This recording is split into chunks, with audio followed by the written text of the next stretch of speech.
Now I'm going to tell you a story, an autumn story about a prince. And again, it's clear across the ocean.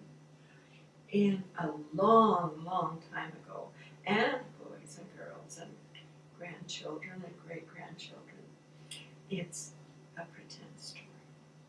It's a story about a castle and a kingdom and a king and a queen, and they were good king. They were a good king and queen, and all the people in the kingdom loved them very much, and they loved them too. The king and the queen did loved them, and they were kind and good, and they used the magic words all the time, I'm sure.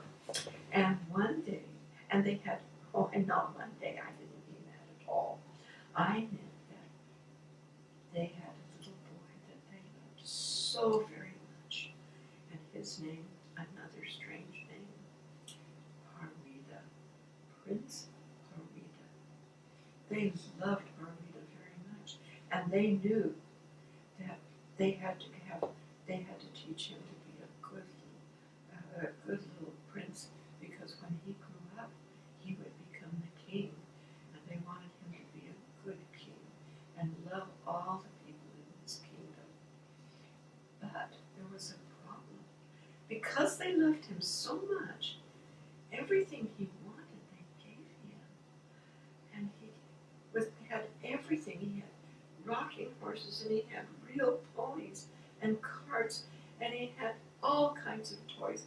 They didn't have choo-choo trains or airplanes or cars then, but all the kind of toys they had then, he had many, many, many rooms full. And when the children were invited to come and play with him, they were really worried, the king and the queen, because when they would pick up something to play with, don't touch that, that's mine. You can't ride that pony, that's mine. Don't get in that car, that's mine. Oh, he wasn't a very kind little prince at all. In fact, he had become very selfish. We're not ever going to be selfish, are we? We're going to share our toys. The king and the queen said, we've tried to talk to him, and he gets angry with us. What are we going to do? What are we going to do? He can't grow up like this, or he won't be a nice king. He will be a mean king. What can we? And the king sat on his throne, trying to think what to do, and the queen paced back and forth in the hall, in the great hall, trying to think what to do. And then she turned around and she said, I know what to do. I know exactly what to do. Remember, this is a pretend story. We can summon for his fairy godmother to come. She will know what to do. So the king sent word for the fairy godmother to come, and they went on the day that she was to come. They went out in the courtyard and they looked up in the sky, and they saw something way up there, going round and around. It wasn't an airplane, because they didn't have airplanes then.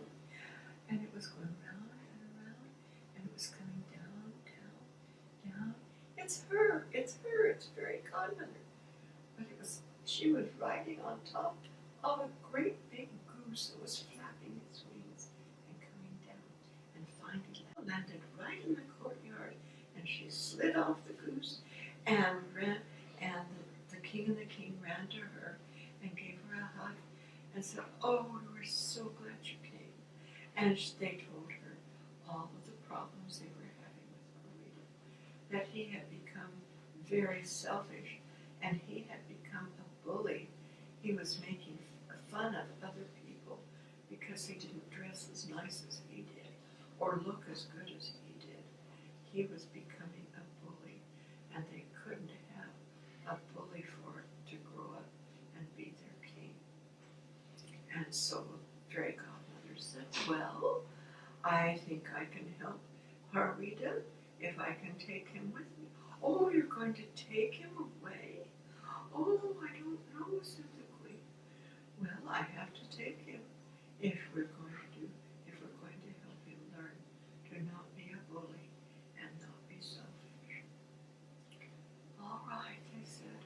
And so they summoned the servant to go get Harweda.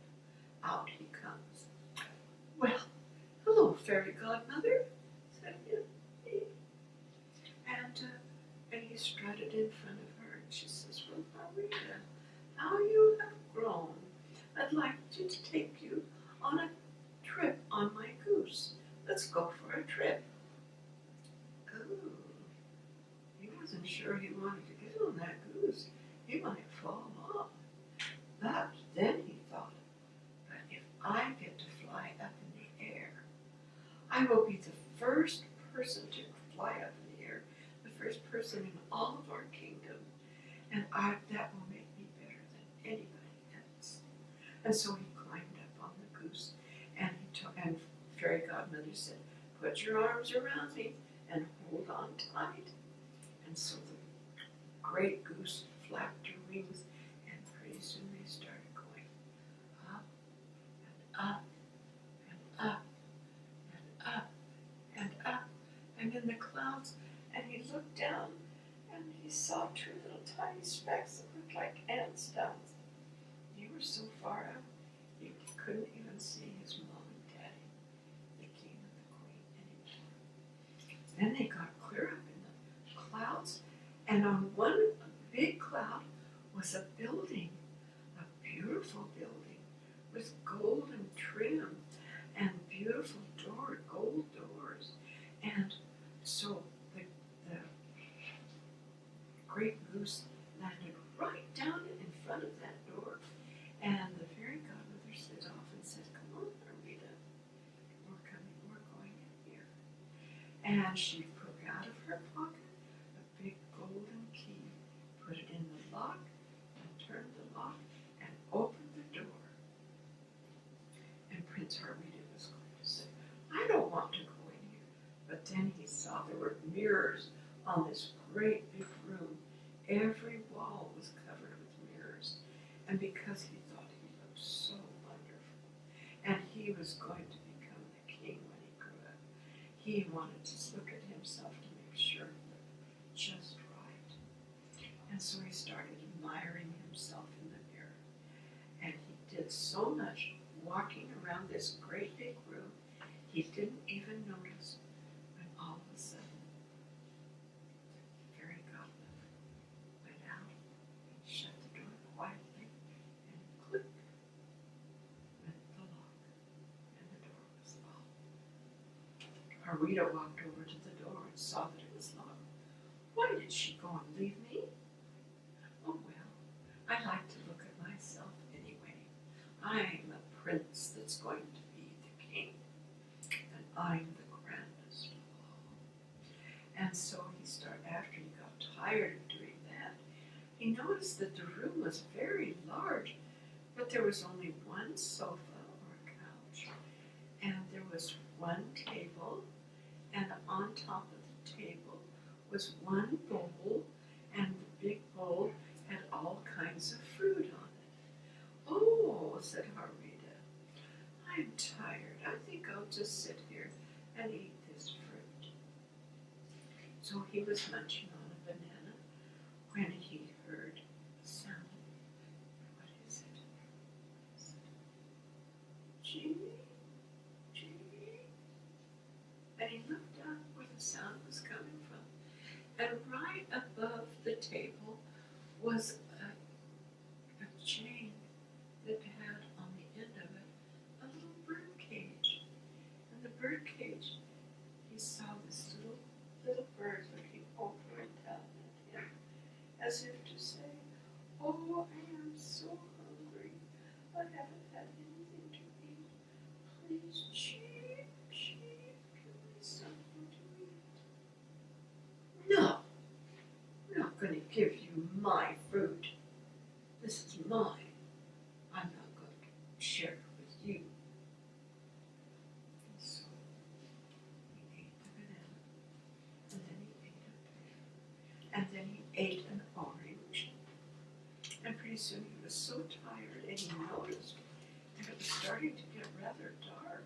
She hasn't come to get me yet. I'm going to tell my mother